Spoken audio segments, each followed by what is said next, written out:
전동기의 종류와 특징입니다. 우리 발전기에서 타여자 발전기, 자여자 발전기 이렇게 있었듯이 전동기도 똑같아요. 구조가 같습니다. 이 타여자 전동기는요, 이렇게 아까 발전기와 똑같이 생겼죠. 전류의 방향만 반대입니다. 아까는 이렇게 나가는 거였는데, 발전시켜서 나갔는데, 이번에 전동기는 전압을 받아서 얘를 돌려야 하잖아요. 그래서 전류의 방향만 반대입니다. 이때 속도 특성, 아까 앞에서 봤던 속도 특성과 같고요. 타여자 전동기는 계좌 전류가 0이 되면 속도가 급격히 상승해서 위험합니다.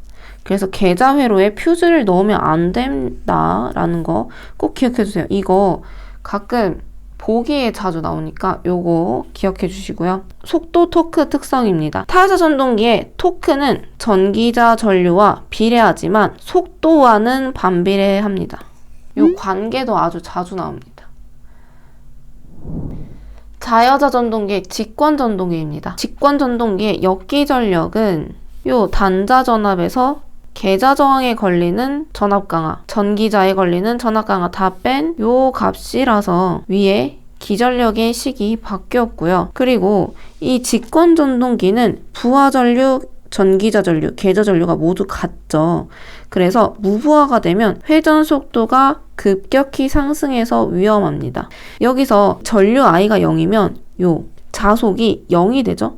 얘가 0에 가까워지면요, 이 속도는 무한대가 되는 거예요. 그래서 이 직권 전동기는 벨트 운전할 경우 벨트가 벗겨지면 속도가 급격히 상승합니다. 벨트가 벗겨졌다? 무부하가 됐다는 거예요. 그래서 속도가 급격히 상승해서 위험 속도에 도달할 수 있으므로 벨트 운전을 하지 않도록 합니다.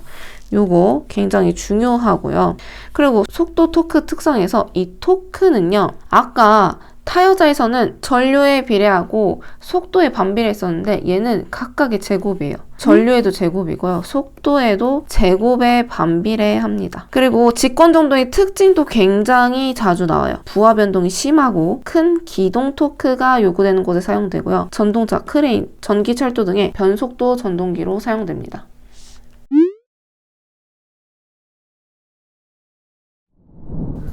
다음으로 분권 전동기입니다. 분권 전동기의 특징은 타여자 전동기의 특징과 거의 비슷합니다. 그래서 분권 전동기는 계좌 권선과 전기자 권선이 병렬로 접속되어 있어서 단자 전압이 일정하므로 자속도 일정하고요. 속도 토크 특성, 요거 타여자 전동기와 굉장히 같죠. 그래서 분권 전동기는 정속도 전동기로 많이 사용됩니다. 다음으로 가동 복권 전동기와 차동 복권 전동기인데요. 아까 발전기에서 했듯이 복권인데 이번엔 가동. 가동 복권은 분권 전동기와 직권 전동기의 중간 특성을 갖고 있고요. 단자 전압을 일정하게 유지할 수 있어서 크레인, 공작기계, 공기 압축기 등에 사용됩니다. 차동 복권 전동기는 정전류 특성을 가져서 이거 발전기 빼주세요. 용접용으로 많이 사용됩니다.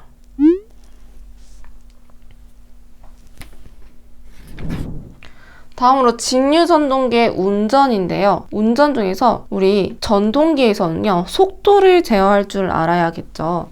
이 속도 제어에는 3가지 방법이 있습니다. 전압 제어, 그리고 계좌 제어, 저항 제어입니다. 우리 아까 앞에서 속도식 N은요, K5분의 V-IARA였는데 이 속도식에서 요 전압을 제어하느냐 아니면 저항을 제어하느냐, 이 자속을 제어하느냐, 이렇게 생각해 주시면 됩니다. 자, 그래서 이 속도 제어 보면은 전압 제어는 단자 전압을 조정해요. 단자 전압을 조정해서 속도 제어를 하는 방식이고요. 이거는 효율이 양호하고 광범위한 속도 제어, 정토크 제어가 가능하다 해서 가장 많이 사용됩니다. 이 방식으로는 4가지 방식이 있어요. 워드 레오나드 방식, 정지 레오나드 방식, 일그너 방식, 직병렬 제어 방식이 있는데요. 이 워드 레오나드 방식은요, 주 전동기의 전원으로 직류 발전기를 장치합니다. 주 전동기의 전원으로 직류 발전기를 사용하고요. 이 직류 발전기에 단자 전압을 제어해서 속도를 제어합니다. 이 정지 레오나드는 이 워드 레오나드에서 주 전동기의 전원에 발전기 대신에 사이리스터와 같은 반도체 소자를 사용합니다. 이 반도체 소자를 사용해서 교류를 직류로 변환시키기도 합니다. 자, 그리고 일그너 방식은요, 부하의 변동이 심할 경우에 많이 사용하고요. 그래서 부하의 변동에 영향을 받지 않기 위해서 어떤 무거운 쇠추, 플라이휠이라고 하거든요. 플라이휠을 설치합니다. 이게 일그너 방식이고요. 또 직병렬 제어 방식은요, 전격이 같은 전동기를 속도를 빠르게 할 때는 병렬로 연결해서 같은 전압을 공급해서 운전하고요. 속도를 느리게 한다, 속도를 줄인다 할 때는 직렬로 연결해서 전압 분배로 속도가 느려지게 제어합니다. 다음으로 계자 제어인데요. 계자 제어는 말 그대로 자속을 변화시키는 걸 얘기하고요. 저항 제어는 전기자 회로에 가변 직렬 저항을 삽입합니다.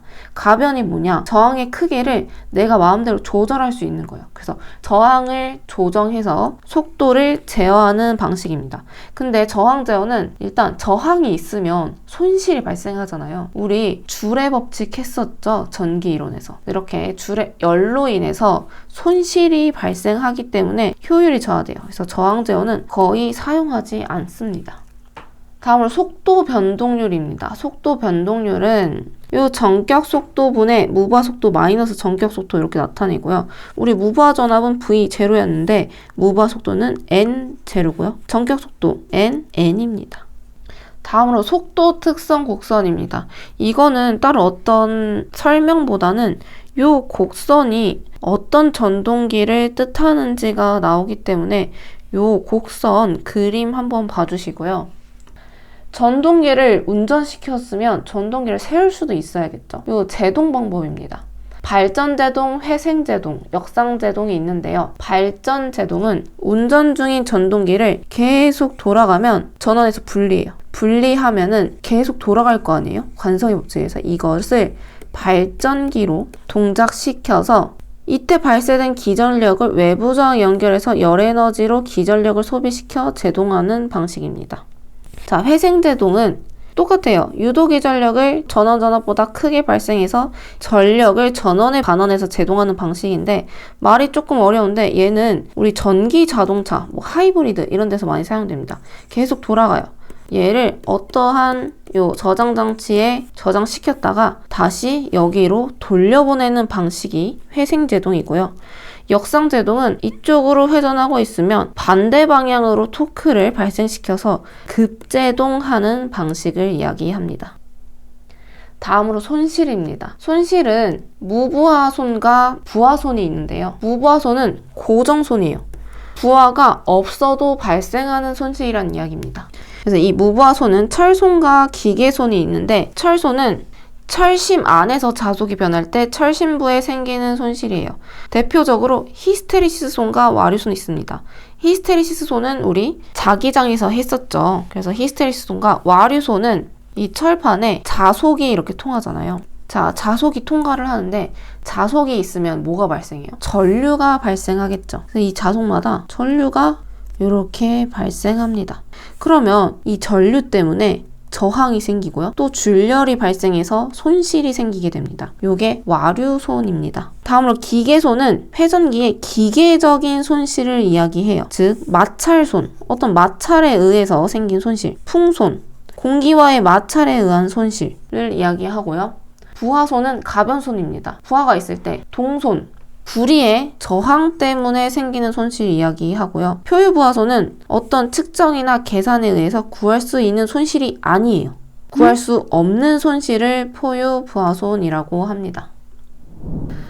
다음으로 효율입니다. 실측 효율은 실제로 부하를 연결시켜서 입력과 출력을 측정해서 계산한 효율이고요.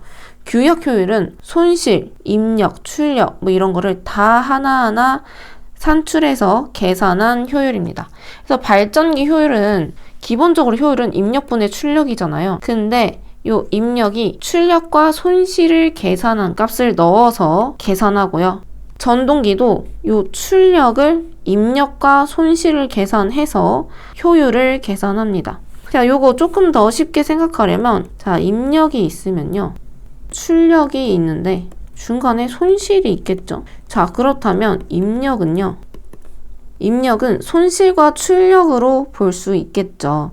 자, 발전기는 우리 발전에서 유도기 전력이 발생하잖아요. 그래서 출력이 중점이고요. 전동기는 내가 얼마만큼 전류를 흘려줘야 돼. 전류를 흘려줘서 얘가 회전하는 값이니까 입력이 중심입니다. 그래서 입력분의 출력인 건 똑같은데 입력을 출력으로 바꾸고요. 출력을 입력으로 바꿔서 계산하시면 이러한 식 굳이 외우지 않으셔도 기억하실 수 있습니다.